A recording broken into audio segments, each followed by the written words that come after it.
Melissa, I need you to start training Kylie. The words, spoken with the casual indifference one might use to order a coffee, hung in the sterile, air-conditioned silence of the corner office. I stared, unblinking, at Gerald Price, the man who had, in the span of 6 short months, turned my professional world upside down. He sat behind a monolithic desk of polished mahogany, a piece of furniture so ostentatious it seemed to suck the very light out of the room. Behind him, the floor-to-ceiling windows framed a panoramic, sun-drenched view of the Phoenix skyline, a city of shimmering glass and endless opportunity. Inside this office, however, opportunity felt like it was dying. "She'll be taking over your role in the next few months," he added, a self-satisfied smirk playing on his lips. I shifted my gaze to his companion, the so-called Kylie. She was perched elegantly on the corner of the desk, a blatant display of intimacy that screamed of their not-so-secret affair. Kylie Monroe couldn't have been older than 25. Her blonde hair was a masterpiece of salon engineering, her nails were perfectly manicured talons, and she was dressed in a designer outfit that probably cost more than my monthly mortgage payment. She was currently twirling a lock of her hair around one finger, her eyes fixated on her own reflection in her phone screen, utterly oblivious to the career-ending bombshell her lover had just dropped. She hadn't even bothered to look up when Gerald had introduced her as my replacement. My heart began to pound a frantic, furious rhythm against my ribs, a storm of disbelief and rage brewing within me. After 12 years. 12 years of dedicated, unwavering service to Eastgate Manufacturing Group. 12 years of early mornings, late nights, and canceled vacations. 12 years of treating this company not just as a job, but as my own. This was how my loyalty was being repaid.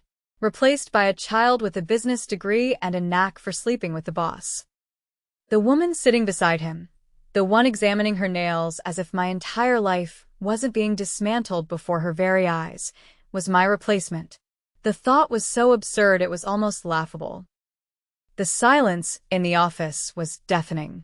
Outside, the desert sun cast long, ominous shadows across the conference table, the same table where I had negotiated multi-million-dollar contracts, where I had built relationships that were the bedrock of this company's success.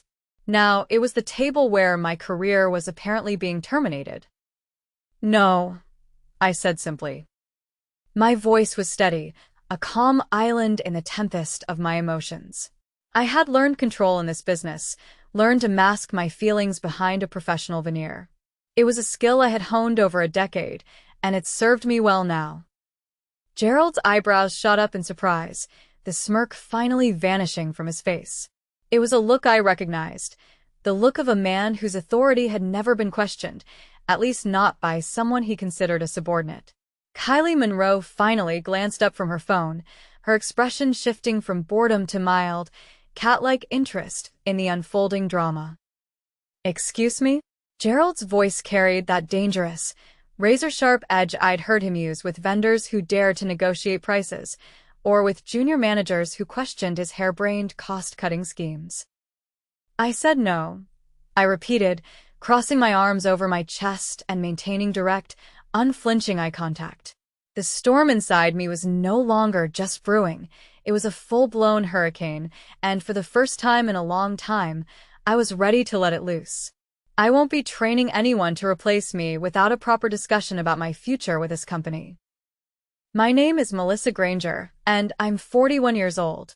For the past 12 years, I had been the operations manager at Eastgate Manufacturing Group. I wasn't just a manager. I was the engine that kept the company running. I oversaw everything from vendor relationships to contract negotiations, from supply chain logistics to quality control.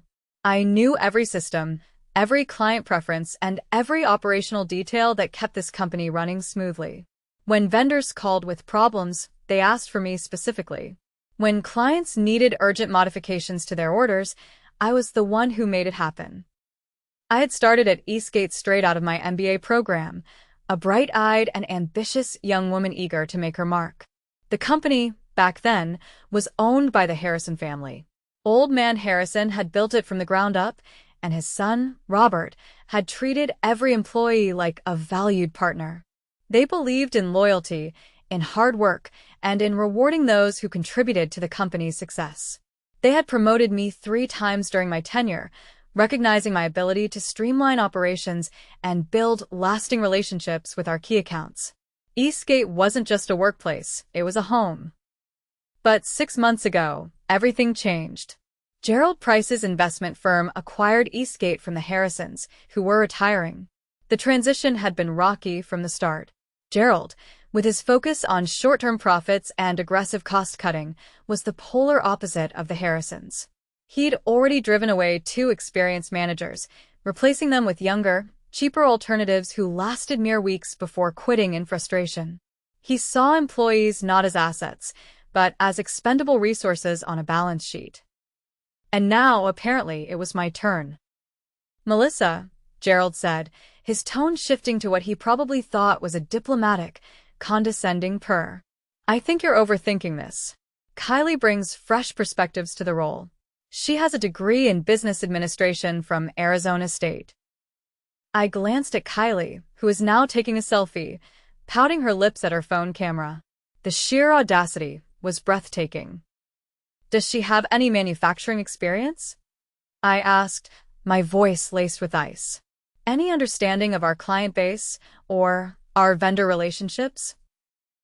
"That's what the training period is for," Gerald replied curtly, his patience clearly wearing thin. The irony wasn't lost on me. He was asking me to hand over 12 years of institutional knowledge, of hard-won relationships and intricate operational expertise, to someone who clearly had no interest in learning it, all while he was simultaneously pushing me toward the exit. But something in his dismissive tone told me this conversation was already over in his mind. The history between Gerald and me had been contentious from his first day. Unlike the Harrisons, who had valued my insights, Gerald saw my experience as a threat to his authority. He'd systematically dismantled the very systems and relationships that had made Eastgate profitable, all in the name of modernization. He'd alienated our biggest client, Morrison Industrial, by attempting to renegotiate contracts that had been carefully structured over years. He'd switched to cheaper suppliers without understanding the quality implications, resulting in 2 major product recalls that I had to manage. Through it all, I had tried to guide him, sharing insights about client preferences and industry best practices. But Gerald had made it clear that he wasn't interested in learning from the existing team. He wanted to implement his own vision, regardless of the consequences. The final breaking point had come last week when I discovered his relationship with Kylie. She'd been hanging around the office for months, initially introduced as a consultant, reviewing our operations. But office gossip travels fast, and it became obvious that their relationship extended far beyond professional boundaries. She'd been seen leaving his apartment building, accompanying him to business dinners, and now, apparently, being groomed to take over my position. I'd noticed her complete lack of interest during the few meetings she'd attended. While I was explaining complex client requirements, she'd be texting or examining her reflection in her phone screen. When vendors called with technical questions, she'd immediately transferred them to me without attempting to understand the issues. The woman Gerald wanted me to train couldn't distinguish between different types of manufacturing processes, had never read a contract, and seemed to think our biggest client, an industrial supplier, was a clothing company. She was young, attractive, and more importantly, she was his. "I need time to consider this," I said, finally standing up from my chair. My legs felt shaky, but my resolve was solidifying into something hard and sharp. "There's nothing to consider," Gerald replied, his tone turning sharp again. "This is a directive, not a request. Kylie starts shadowing you tomorrow morning." The finality in his voice crystallized everything. This wasn't a discussion or a negotiation. It was an ultimatum. Train my replacement or face the consequences. I looked around the office that had become so familiar over the years. The awards on the walls, recognizing Eastgate's operational excellence, achievements I'd played a significant role in earning. The framed photographs of company milestones, including the groundbreaking ceremony for our new facility that I'd helped plan and coordinate. Gerald was willing to throw all of that institutional knowledge away for the sake of his personal relationship. He was gambling the company's operational stability on someone who had never worked a day in manufacturing, never dealt with the complexities of supply chain management, and never felt the pressure of meeting client deadlines. The realization hit me like a cold wave as I sat in that office, watching Gerald's expectant expression and Kylie's complete disinterest. This wasn't a training opportunity, it was a systematic replacement. He wanted me to hand over 12 years of institutional knowledge, client relationships, and operational expertise to his mistress, then gracefully fade into obsolescence. What happens to my position after the training period? I asked, though I already suspected the answer. Gerald's slight hesitation confirmed my fears. We'll evaluate the organizational structure as we move forward. There might be opportunities in other departments. Translation: I'd be demoted, sidelined, or eliminated entirely once Kylie had extracted everything she needed from me. I thought about the Morrison industrial contract I'd personally negotiated last year, securing a 3-year deal worth $8 million. I remembered staying late countless nights to resolve shipping complications, personally calling suppliers to expedite urgent orders, and building relationships with purchasing managers who trusted my word above any written contract. Now, Gerald wanted me to hand all of that over to someone who couldn't be bothered to look up from her phone during a career-defining conversation. A few hours later, I was sitting in human resources with my termination papers spread across the table. Gloria Henderson, the HR director who had processed my promotion paperwork 3 times over the years, looked genuinely uncomfortable as she slid the documents toward me. "Melissa, I want you to know this wasn't my recommendation," she said quietly, glancing toward the door as if Gerald might be listening. "Your performance reviews have been exceptional, and your operational knowledge is, well, it's irreplaceable." I scanned the termination letter, noting the carefully worded language about organizational restructuring and strategic realignment. There was no mention of my refusal to train Kylie, no acknowledgement of my 12 years of service, and most insulting of all, no severance package. "Effective immediately?" I asked, pointing to the date. Gloria nodded reluctantly. "Gerald wants a clean transition. Kylie will be starting in the operations department tomorrow morning." The absurdity of the situation struck me. They were terminating the person who actually knew how to run operations while installing someone who couldn't tell the difference between a purchase order and a shipping manifest. It was corporate suicide disguised as innovation. "I'll need to collect my personal items," I said, standing up. "Of course. Security will escort you to your office." The walk back to my office felt surreal. James, the security guard who'd greeted me every morning for 8 years, looked embarrassed as he accompanied me down the familiar hallway. Other employees watched from their cubicles, whispering among themselves. Word traveled fast in a company this size. At my desk, I began packing 12 years of accumulated memories into a cardboard box. Photos from company retreats, awards for operational excellence, thank you cards from grateful clients. But more importantly, I discreetly copied key operational documents onto a portable drive. Procedures I'd developed, client contact lists I'd maintained, and vendor relationships I'd cultivated. Technically, this information belonged to me as much as the company.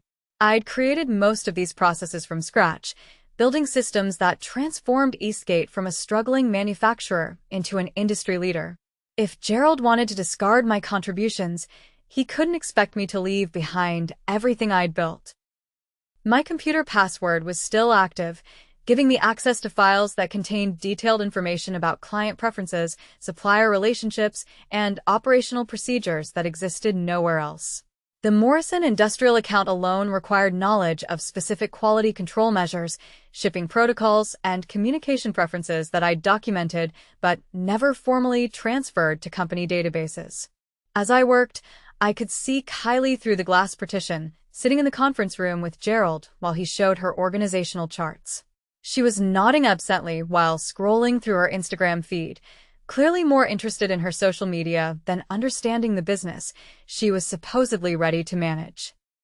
As I finished packing, my phone buzzed with a text message from David Chun, a former colleague who now worked for Silverstone Industries, one of Eastgate's biggest competitors. Heard about Gerald's latest decision. Coffee tomorrow? We should talk. David had been reaching out periodically over the past few months, subtly suggesting that Silverstone was expanding their operations division. At the time, I hadn't been interested. Eastgate was my professional home, and I'd been loyal to the company despite Gerald's questionable leadership. Now, everything had changed. I finished packing my personal items, handed my building access card to James, and walked out of Eastgate Manufacturing for what I assumed would be the last time.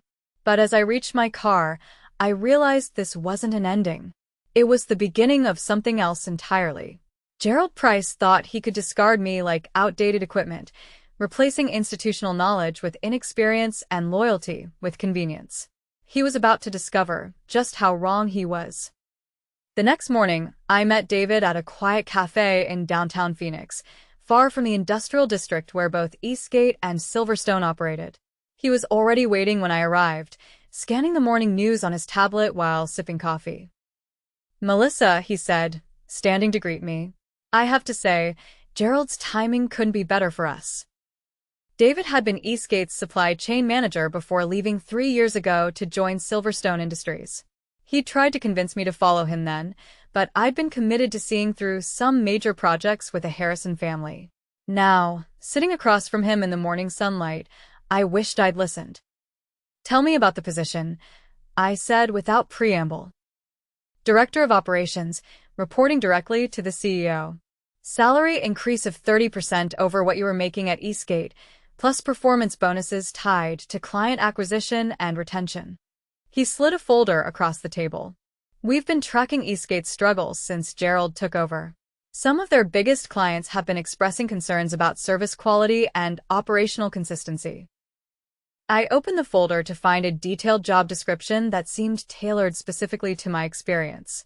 Silverstone was planning an aggressive expansion into the same market segments where Eastgate had traditionally dominated. They needed someone who understood not just the technical aspects of manufacturing operations, but the relationship management that kept clients satisfied. "There's something else," David continued, lowering his voice. "Morrison Industrial has been in preliminary discussions about moving their account." My pulse quickened. Patricia Williams, their purchasing manager, and I had worked together for 6 years, building a relationship based on trust and reliability.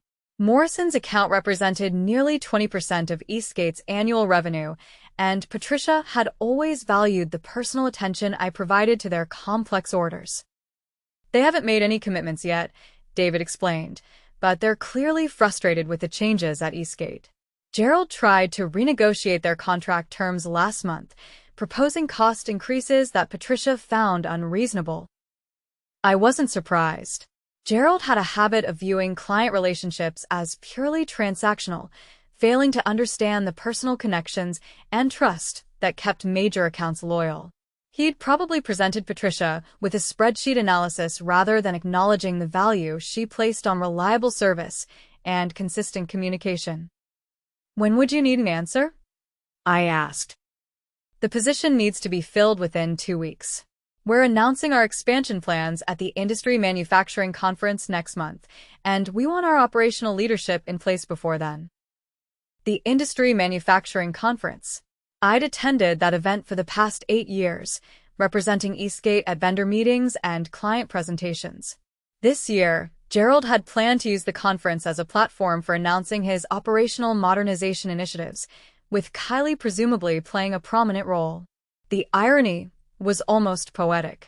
While Gerald was showcasing his inexperienced replacement, I could be across the hall, representing Silverstone's competitive expansion. "I'm interested," I said, closing the folder. "Very interested." David smiled. "I hoped you would be. There's one more thing you should know. Our CEO, Jennifer Martinez, specifically requested this meeting. She's been following your career for years and considers you one of the most respected operations managers in the industry." We spent the next hour discussing the details of Silverstone's expansion plans, their client acquisition strategy, and the operational improvements they wanted to implement. Everything they described aligned perfectly with the systems and processes I developed at Eastgate, but with the resources and leadership support I'd never had under Gerald's ownership. By the time I left the cafe, I'd already made my decision. Gerald Price had discarded me without understanding my value. Silverstone Industries was offering me the opportunity to demonstrate exactly what that mistake would cost him. Within a week, I was officially hired as Silverstone's Director of Operations. The transition was seamless, almost too easy, as if the universe was correcting a cosmic injustice. Jennifer Martinez, Silverstone's CEO, conducted the final interview personally, and her enthusiasm for my experience was a refreshing contrast to Gerald's dismissive attitude. "We've been waiting for the right person to lead our expansion," Jennifer explained during our meeting. "Your reputation in the industry precedes you, and frankly, Gerald's loss is our gain." Meanwhile, reports from my former colleagues at Eastgate painted a picture of mounting chaos. Kylie had indeed started in the operations department, but without my guidance, she was struggling with even basic tasks. According to Maria Santos, one of the production supervisors who'd remained at Eastgate, Kylie had already made several costly mistakes. She approved a shipment to Morrison Industrial that didn't meet their specifications, Maria told me during a quiet lunch meeting.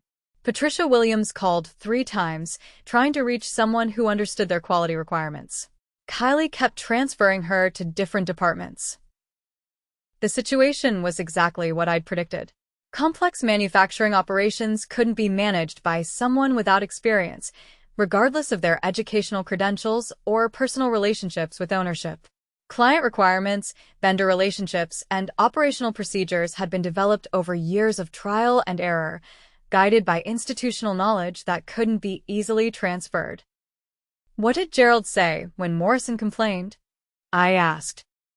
"He blamed the production team for not properly training Kylie. Then he sent her to a 3-day manufacturing seminar, thinking that would solve everything." I almost laughed at the absurdity.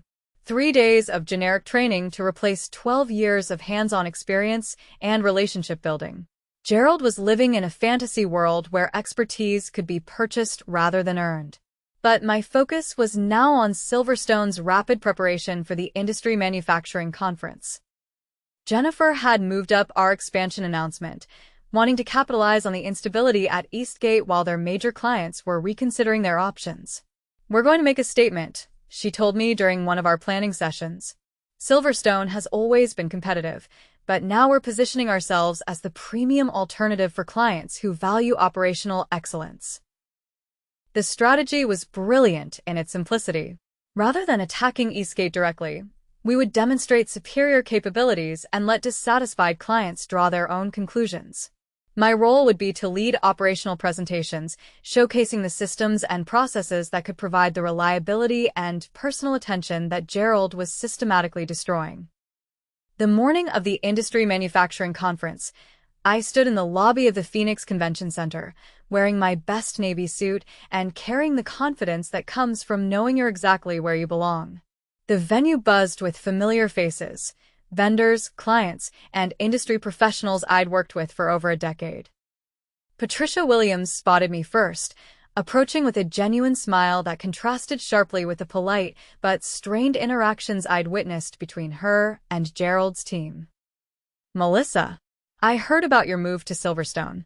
"Congratulations," she said, extending her hand. "I have to admit, I was hoping we'd have a chance to talk." Before I could respond, I noticed a commotion near the registration tables. Gerald and Kylie had arrived, surrounded by a small entourage of Eastgate employees. Kylie was dressed in a bright red dress that seemed more appropriate for a cocktail party than a professional conference, while Gerald surveyed the room with the self-satisfied expression of someone who believed he was about to demonstrate his superior business acumen. "Is that Gerald's new operations manager?" Patricia asked, following my gaze. "That's Kylie Monroe," I replied neutrally. Patricia raised an eyebrow. "The one who's been handling our account requirements?" I simply nodded, letting Patricia draw her own conclusions. The Morrison industrial account had specific quality control needs that required detailed understanding of manufacturing processes and careful coordination between multiple departments. Based on Maria's reports, Kylie had struggled with even basic order management. Interesting, Patricia murmured. Well, I'm looking forward to your presentation this afternoon. Jennifer Martinez speaks very highly of Silverstone's operational capabilities. As Patricia walked away, I felt a tap on my shoulder. David Chin appeared beside me, grinning broadly. "Ready for this?" he asked. "More than ready," I replied, watching as Gerald confidently led his team toward the main conference hall where Eastgate's presentation was scheduled for 10 a.m. Kylie trailed behind him, checking her appearance in every reflective surface they passed. The contrast between Eastgate's presentation and Silverstone's became apparent within the first 10 minutes. Gerald had positioned Kylie at the center of their operational strategy discussion, introducing her as the future of manufacturing management. While she read nervously from prepared notes that clearly described concepts she didn't fully understand. When a veteran purchasing manager from Davidson Industries asked about quality control protocols for specialized orders, Kylie's response was a rambling explanation about leveraging synergies and implementing innovative solutions. The audience exchanged glances, recognizing the corporate speak that masked a complete lack of substantive knowledge. Gerald tried to rescue the situation by jumping in with his own technical explanations, but his answers revealed that he hadn't absorbed much operational knowledge during his 6 months at Eastgate. He confused supplier terminology, misrepresented delivery timelines, and made commitments about capabilities that Eastgate couldn't reliably provide. By contrast, Silverstone's afternoon presentation felt like a masterclass in operational excellence. Jennifer Martinez introduced me as their new director of operations, emphasizing my 12 years of experience and industry relationships. When I took the podium, I could see familiar faces throughout the audience, clients, vendors, and colleagues who knew my work firsthand. My presentation focused on practical solutions rather than theoretical innovations. I discussed specific examples of complex problem-solving, relationship management strategies that had saved critical accounts, and operational improvements that had delivered measurable results. When questions came from the audience, I provided detailed, knowledgeable responses that demonstrated a deep understanding of manufacturing challenges. The difference was unmistakable. Where Gerald and Kylie offered buzzwords and promises, I provided evidence and expertise. Where they proposed untested theories, I shared proven solutions that audience members had witnessed personally. After the presentation, the responses were overwhelmingly positive. Patricia Williams was the first to approach, but she wasn't alone. Other purchasing managers and industry professionals crowded around, eager to discuss potential partnerships and explore Silverstone's expanded capabilities. Gerald's revolution was colliding with my evolution, and the outcome was becoming increasingly clear. Looking back now, I realized that Gerald Price gave me the greatest gift possible when he fired me for refusing to train his replacement. He forced me to recognize my true worth and find an organization that valued experience over appearances. Sometimes, the best revenge isn't what you do to someone. It's becoming so successful that their dismissal of you becomes their greatest regret. In the end, I didn't need to destroy Gerald Price. I simply let him destroy himself, while I built something better.